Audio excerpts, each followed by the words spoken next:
तो मैं और मेरे कुछ दोस्त अतुल, यश और आर्यन पिछली गर्मियों में नदी के किनारे कैंपिंग करने गए थे। हमने जंगल के गहरे हिस्से में अच्छी हाइकिंग की। हमने रात में मछली पकड़ी, म्यूजिक सुना और इतनी शराब पी कि रात में सब कुछ मजेदार लगने लगा। मेरा अंदाजा है कि हमने आखिरकार रात के 2 बजे के बाद रात खत्म की। मैंने अपने एक दोस्त के साथ एक टेंट शेयर किया, जबकि बाकी 2 ने दूसरे टेंट में। हमने उन्हें किसी बात पर हंसते हुए सुना। पहले तो हम उनके हंसने की आवाज सुनकर हंसे, लेकिन जल्द ही यह गुस्सा दिलाने वाला हो गया और हमने उन्हें चुप रहने के लिए चिल्लाया। उनमें से एक ने जवाब दिया, यह हम नहीं हैं। मैं जवाब सुनकर चौंककर उठ बैठा।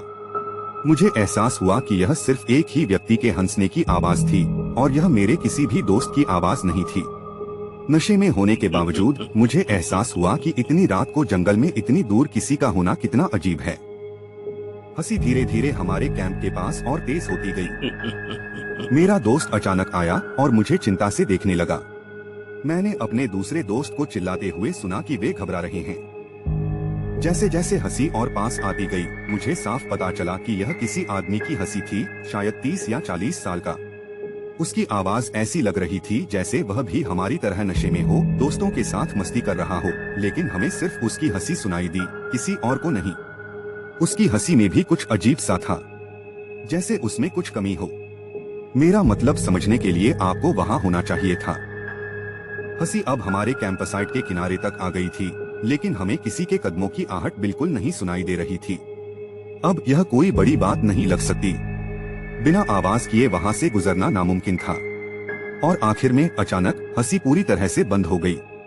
हमें कोई अंदाजा नहीं था कि वह कहाँ खड़ा था, क्योंकि उसने एक भी कदम की आवाज नहीं की थी। हम वहाँ चुपचाप बैठे रहे, एक दूसरे को देखते रहे। मेरा दोस्त साफ तौर पर घबरा रहा था, लेकिन वह जितना हो सके खुद को संभाल रहा था। आखिर में किसी चीज ने चुप्पी तोड़ी। टेंट के कॉटन के कपड़े से किसी चीज के रगड़ने की आवाज। हमने चांदनी में एक हाथ की आउटलाइन देखी जो टेंट पर दबा रहा था।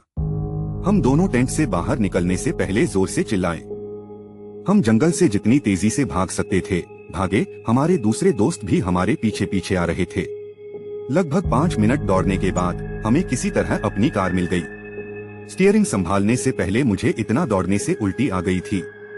मैं शराब पीकर गाड़ी चलाने को सही नहीं मानता, लेकिन मुझे अब भी लगता है कि हम इसी सिचुएशन में थे। मेरी जिंदगी का अब तक का सबसे डरावना एक्सपीरियंस। पता नहीं वह कौन था या क्या था, या वे क्या चाहते थे।